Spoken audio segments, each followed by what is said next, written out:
ഹരേ കൃഷ്ണ. ഓം ശ്രീ മഹാദേവ്യൈ നമ. ശ്രീ ലളിത സഹസ്രനാമ സ്തോത്രത്തിലെ 55-ാമത്തെ ശ്ലോകത്തിലെ മഹാബല എന്ന നാമം വരെയാണ് നമ്മൾ അർത്ഥം പറഞ്ഞത്. ഇനി 55-ാമത്തെ ശ്ലോകത്തിൽ തന്നെ ദേവിയുടെ 223-ാമത്തെ നാമമായ മഹാബുദ്ധി, മഹത്തായ ബുദ്ധിയോടു കൂടിയവൾ. ഏതാണ് ശരി ഏതാണ് തെറ്റ് എന്ന് വേർതിരിച്ചറിയാനുള്ള കഴിവ്. ഭക്തർക്ക് ജീവിതത്തിലെ ആശയക്കുഴപ്പങ്ങൾ മാറ്റി ശരിയായ വഴി കാട്ടിക്കൊടുക്കുന്നത് ഈ ചൈതന്യമാണ്. നമ്മൾ ഗായത്രി മന്ത്രം ചൊല്ലുമ്പോൾ നമ്മുടെ ബുദ്ധിയെ പ്രചോദിപ്പിക്കൂ എന്നാണല്ലോ പറയുന്നത്. നമുക്ക് ഓരോ കാര്യവും വേണ്ടുന്ന സമയത്ത് തോന്നണമെങ്കിൽ നമ്മുടെ ബുദ്ധി അത്രയും ഉറച്ചതായിരിക്കണം. ശക്തിയുടെ കൂടെ ബുദ്ധിയും കൂടി ഒത്തുചേരുമ്പോഴാണ് പൂർണ്ണതയുണ്ടാകുന്നത്. നമ്മുടെ ശത്രുക്കളെയൊക്കെ തോൽപ്പിക്കാൻ ബലത്തിൻ്റെ കൂടെ തന്ത്രപരമായ ബുദ്ധിയും കൂടി വേണം. മഹാബുദ്ധിയായ ദേവിയാണ് ഈ പ്രപഞ്ചത്തിലെ സകല വിദ്യകളുടെയും അറിവിൻ്റെയും ഉറവിടം. നമ്മുടെ ജീവിതമാകുന്ന കപ്പലിനെ സുരക്ഷിതമായി നയിക്കുന്ന കപ്പിത്താനാണ് ദേവി. ഇനി ദേവിയുടെ 224-ാമത്തെ നാമമായ മഹാസിദ്ധി, മഹത്തായ സിദ്ധിയോടു കൂടിയവൾ. അഷ്ടസിദ്ധികളായ അണിമ, മഹിമ, ലഘിമ, ഖരിമ, ഈശിത്വം, വശിത്വം, പ്രാപ്തി, പ്രാകാശ്യം ഇവ ദേവിയുടെ അധീനതയിലാണ്. ഈ സിദ്ധികളെല്ലാം പൂർണ്ണമായി സമ്മേളിച്ചിരിക്കുന്ന മഹാസത്തയാണ് ദേവി. ഒരു യോഗി തൻ്റെ സാധനയിലൂടെ നേടിയെടുക്കാൻ ആഗ്രഹിക്കുന്ന ഏറ്റവും ഉയർന്ന അവസ്ഥയാണ് മഹാസിദ്ധി. ഇത് ദേവി തന്നെയാണ്. ഒരു മനുഷ്യന് ലഭിക്കാവുന്ന ഏറ്റവും വലിയ സിദ്ധിയായ ആത്മസാക്ഷാത്കാരം നൽകുന്നതും ഈ മഹാസിദ്ധി തന്നെയാണ്. ജീവിതത്തിൽ നാം ചെയ്യുന്ന കാര്യങ്ങൾ പാഴായിപ്പോകാതെ വിജയത്തിലെത്തിക്കുന്നത് ഈ മഹാസിദ്ധി ചൈതന്യമാണ്. ഇനി മഹാസിദ്ധിയിൽ വരുന്ന അഷ്ടസിദ്ധികൾ ഏതൊക്കെയാണെന്ന് നോക്കാം. അണിമ. അണിമ എന്നാൽ ശരീരത്തെ ഒരു അണുവിനോളം ചെറുതാക്കാനുള്ള കഴിവ്. മഹിമ എന്നാൽ ശരീരത്തെ ഒരു പ്രപഞ്ചത്തോളം തന്നെ വലുതാക്കാനുള്ള കഴിവ്. ഈ രണ്ട് കഴിവുകളും ഉപയോഗിച്ചാണ് രാമായണത്തിൽ ഹനുമാൻ സുരസയുടെ വായിലൂടെ കയറി പുറത്തേക്ക് വന്നത്. ആദ്യം ഹനുമാൻ തൻ്റെ ശരീരത്തെ നല്ലപോലെ വലുതാക്കിയതിന് ശേഷം പിന്നെ ഒരണുവിൻ്റെ അത്രയും ചെറുതാക്കി, എന്നിട്ടാണ് സുരസയുടെ വായിൽ കടന്ന് പുറത്തേക്ക് കടന്നത്. ഇനി അടുത്തത് ലഘിമ. ശരീരത്തെ ഒരു പഞ്ഞിയേക്കാൾ ഭാരമില്ലാതാക്കാനുള്ള കഴിവ്. ഇതുള്ളവർക്ക് വായുവിൽ ഉയർന്നു നിൽക്കാനും ജലത്തിനു മുകളിലൂടെ നടക്കാനും സാധിക്കും. ഗരിമ. ശരീരത്തെ പർവ്വതത്തോളം ഭാരമുള്ളതാക്കാനുള്ള കഴിവ്. ആർക്കും ഈ ശരീരത്തെ ചലിപ്പിക്കാൻ പോലും കഴിയുകയില്ല. അടുത്തത് പ്രാപ്തി. എവിടെയും, അതായത് നമ്മൾ സങ്കല്പിക്കുന്ന സ്ഥലത്ത് വായുവേഗത്തിൽ എത്താൻ സാധിക്കും. അടുത്തത് പ്രാകാശ്യം. ആരുടെ മുമ്പിലും എപ്പോൾ വേണമെങ്കിലും പ്രത്യക്ഷപ്പെടാനുള്ള കഴിവ്. ഈശിത്വം. സകല പ്രകൃതി ശക്തികളെയും നിയന്ത്രിക്കാനുള്ള അധികാരം. വശിത്വം. എന്തിനേയും വശീകരിക്കാനുള്ള കഴിവ്. പഞ്ചഭൂതങ്ങളെപ്പോലും തൻ്റെ നിയന്ത്രണത്തിലാക്കാൻ ഇതിലൂടെ സാധിക്കും.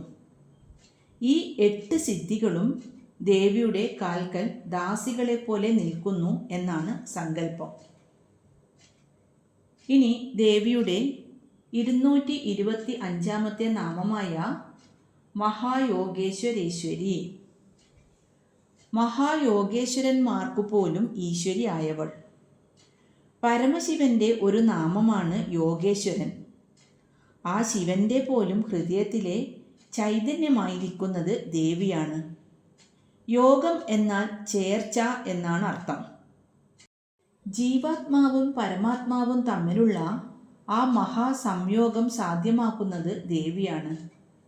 എത്ര വലിയ യോഗിയാണെങ്കിലും ദേവിയുടെ കടാക്ഷമില്ലാതെ അത്യധികമായ ആനന്ദം കൈവരിക്കാൻ കഴിയില്ല.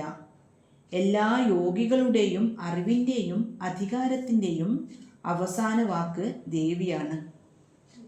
ഇനി 226 നാമമായ മഹാതന്ത്ര.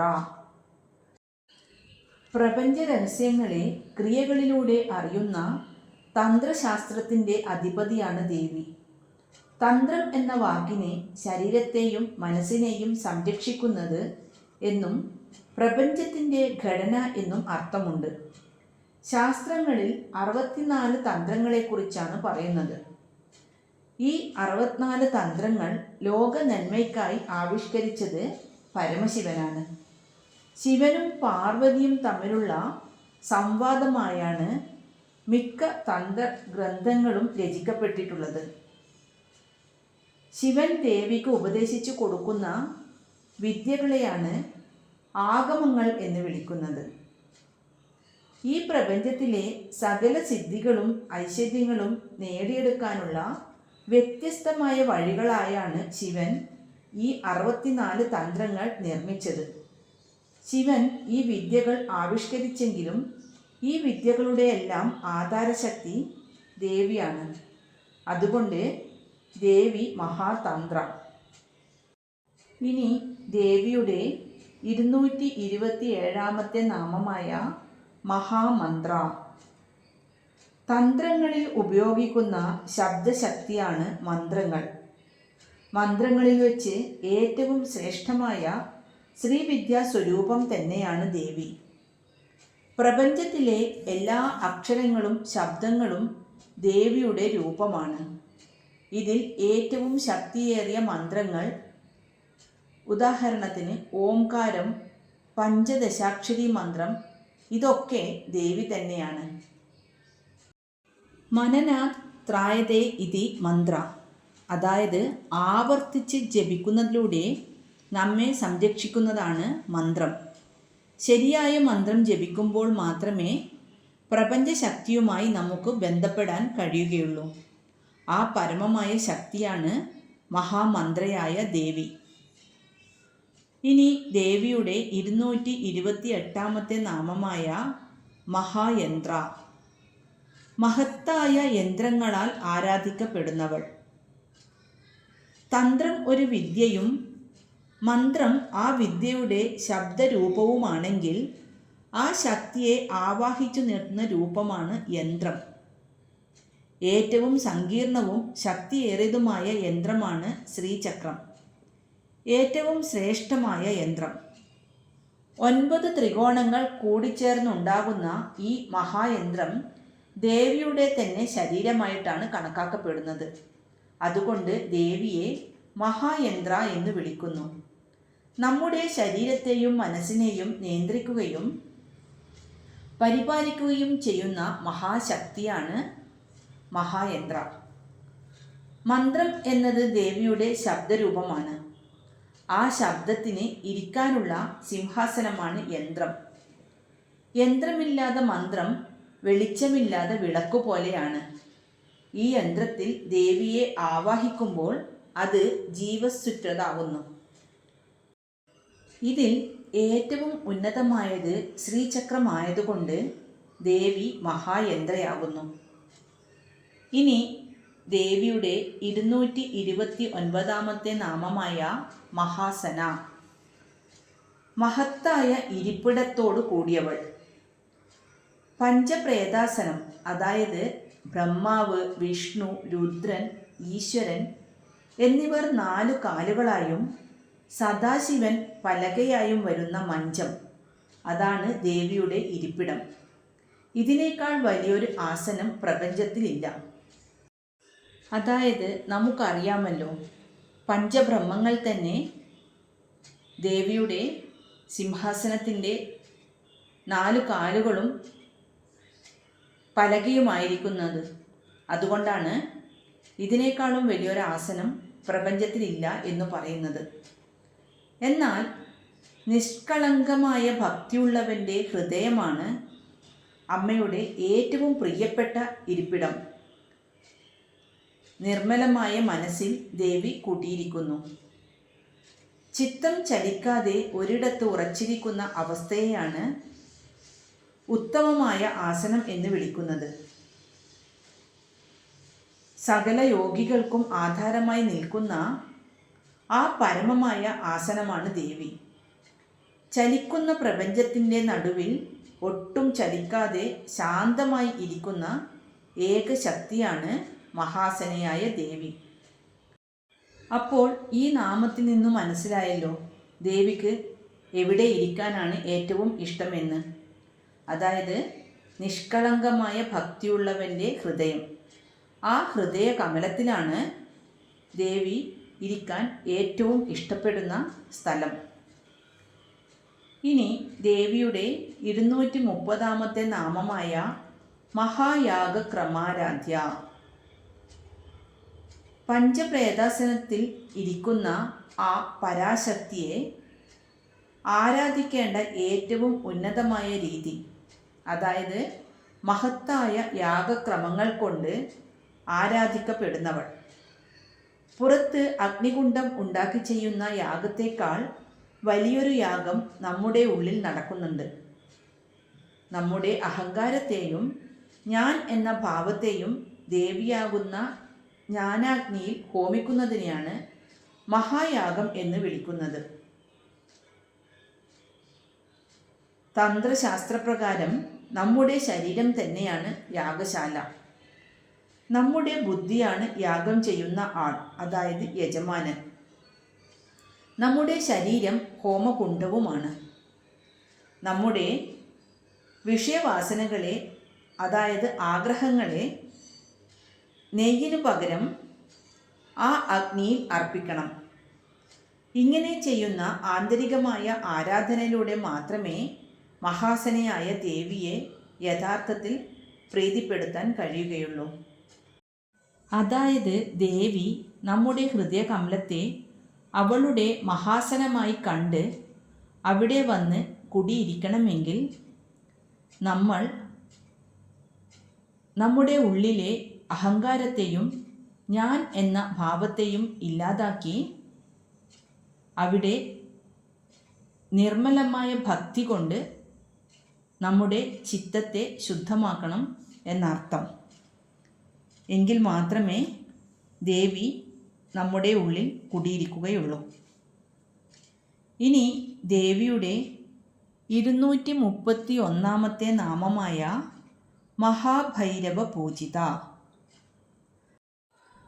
മഹാഭൈരവൻ എന്നാൽ ഭഗവാൻ ശിവൻ്റെ ഏറ്റവും കരുത്തുറ്റതും ഉഗ്രവുമായ ഭാവമാണ്. ഭയത്തെ ഇല്ലാതാക്കുന്നവൻ. മഹാഭൈരവനാൽ പൂജിക്കപ്പെടുന്ന ദേവി. ശിവനും ശക്തിയും ഒന്നാണെങ്കിലും ഉപാസനാക്രമത്തിൽ ശിവൻ ദേവിയെ തൻ്റെ തന്നെ പരമാധികാരമായി കണ്ട് ആരാധിക്കുന്നു. മഹാഭൈരവൻ ജ്ഞാനമാണെങ്കിൽ ദേവി ആ ജ്ഞാനത്തിൻ്റെ ആനന്ദമാണ്. ലോകത്തെ മുഴുവൻ വിറപ്പിക്കുന്ന ഭൈരവൻ പോലും ഭക്തിയോടെ ദേവിയുടെ പാദങ്ങളിൽ പൂജ ചെയ്യുന്നു എന്നത് ദേവിയുടെ ഔന്നത്യത്തെ കാണിക്കുന്നു. മഹാഭൈരവൻ ചെയ്യുന്ന പൂജ എന്നത് ബാഹ്യമായ ഒന്നല്ല. അത് ശിവനും ശക്തിയും തമ്മിലുള്ള നിരന്തരമായ സംയോഗമാണ്.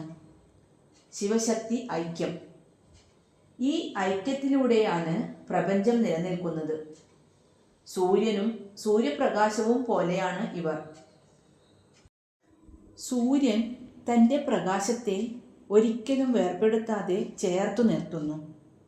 സൂര്യൻ്റെ അസ്തിത്വം തന്നെ ആ പ്രകാശത്തിലാണ്. അതുപോലെ മഹാഭൈരവൻ ദേവിയെ പൂജിക്കുമ്പോൾ അദ്ദേഹം തൻ്റെ തന്നെ ചൈതന്യത്തെയാണ് ആരാധിക്കുന്നത്.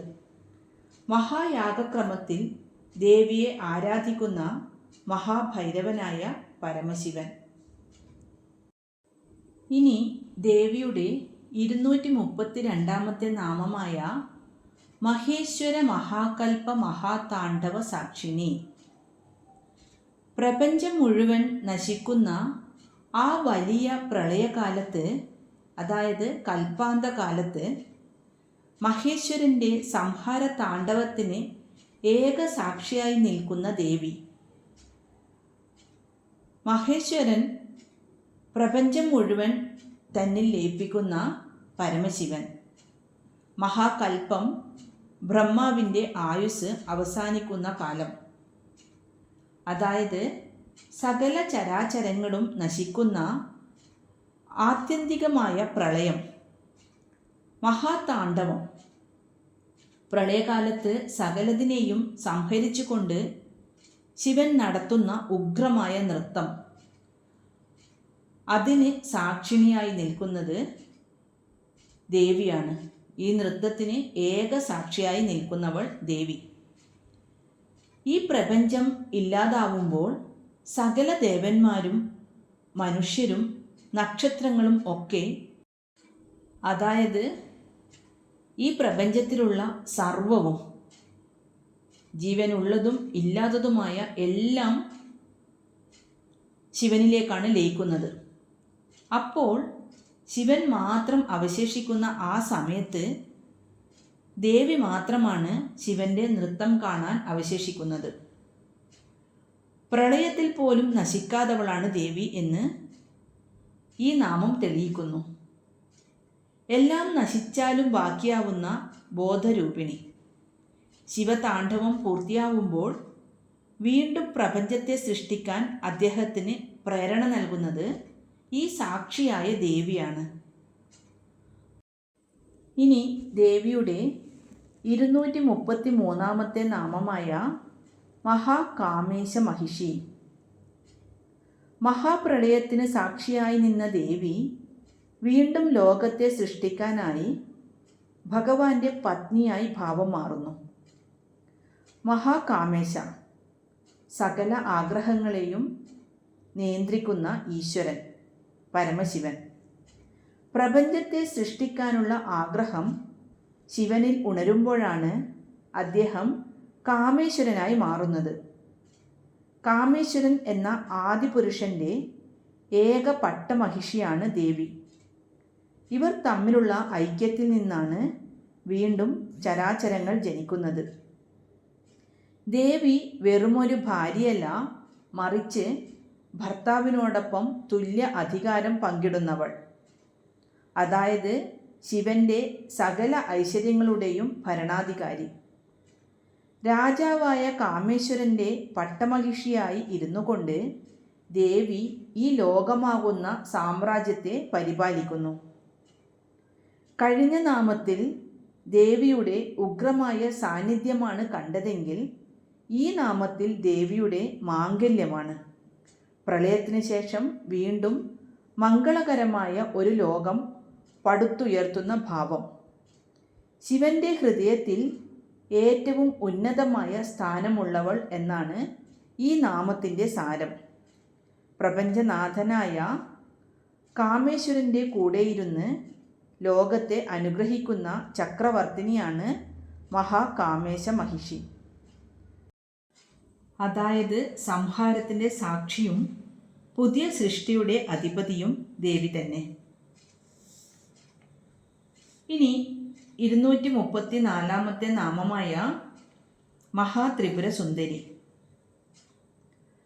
മഹത്തായ ത്രിപുരങ്ങൾക്കും സുന്ദരിയായവൾ. പുരം എന്നാൽ ശരീരം അല്ലെങ്കിൽ ലോകം. 3 അവസ്ഥകളായ ജാഗ്രത്, അതായത് ഉണർവ്, സ്വപ്നം, സുഷുപ്തി. സുഷുപ്തി എന്നാൽ ആഴത്തിലുള്ള ഉറക്കം. 3 ലോകങ്ങളായ ഭൂമി, ആകാശം, പാതാളം. 3 ഗുണങ്ങളായ സത്വം, രജസ്, തമസ്. ഈ 3നും അപ്പുറമുള്ള തുരീയ അവസ്ഥയിലുള്ള ശക്തിയാണ് ദേവി. ലോകത്തിലെ എല്ലാ സുന്ദരമായ വസ്തുക്കളും ദേവിയുടെ സൗന്ദര്യത്തിൻ്റെ ഒരു അംശമാണ്. ബാഹ്യമായ സൗന്ദര്യമല്ല, മറിച്ച് അറിവിൻ്റെയും കരുണയുടെയും ആനന്ദത്തിൻ്റെയും ആകത്തുകയായ ലാവണ്യമാണ് ദേവി. ത്രിപുരദഹനം നടത്തിയ ശിവൻ്റെ പത്നി ആയതിനാൽ ദേവി ത്രിപുരസുന്ദരിയായി. നമ്മുടെ ശരീരത്തിൽ തന്നെ ത്രിപുരങ്ങളുണ്ട്. സ്ഥൂല ശരീരം, അതായത് നമ്മൾ കാണുന്ന ഈ ഭൗതിക ശരീരം, പഞ്ചഭൂതങ്ങളാൽ നിർമ്മിച്ചത്. സൂക്ഷ്മ ശരീരം, മനസ്സ്, ബുദ്ധി, പ്രാണൻ എന്നിവ. കാരണശരീരം, നമ്മുടെ വാസനകളും കർമ്മഫലങ്ങളും അടങ്ങിയിരിക്കുന്ന ഏറ്റവും ആഴമേറിയ തലം. ഈ 3 ശരീരങ്ങളിലും ദേവി ചൈതന്യമായി വസിക്കുന്നു. നമ്മുടെ ശരീരത്തിനെയും മനസ്സിനെയും ഭരിക്കുന്ന സത്വരജസ് തമോ ഗുണങ്ങളെ നിയന്ത്രിക്കുന്നവളാണ് ദേവി. ഈ പറയപ്പെട്ട 3 പുരങ്ങളിലും വസിക്കുമ്പോഴും അതിലെ അഴുക്കുകളോ പരിമിതികളോ ബാധിക്കാതെ എപ്പോഴും നിർമ്മലമായും മനോഹരമായും ഇരിക്കുന്ന ആ ശുദ്ധ ബോധത്തെയാണ് സുന്ദരി എന്ന് വിളിക്കുന്നത്. നാം ഓരോരുത്തരുടെയും ഉള്ളിലെ ആ പരമമായ ചൈതന്യമാണ് യഥാർത്ഥത്തിൽ ത്രിപുര സുന്ദരി. ഇന്ന് അർത്ഥം മനസ്സിലാക്കിയ നാമങ്ങൾ നമുക്ക് ഒന്ന് ചൊല്ലി നോക്കാം. മഹാബുദ്ധിർ മഹാസിദ്ധിർ മഹായോഗേശ്വരേശ്വരി, മഹാതന്ത്ര മഹാമന്ത്ര മഹായന്ത്ര മഹാസന, മഹായാഗക്രമാരാധ്യ മഹാഭൈരവ പൂജിത, മഹേശ്വര മഹാകൽപ മഹാതാണ്ഡവ സാക്ഷിണി, മഹാകാമേശ മഹിഷി മഹാത്രിപുര സുന്ദരി. ഓം ശ്രീ മഹാദേവ്യൈ നമഃ. ഹരേ കൃഷ്ണ.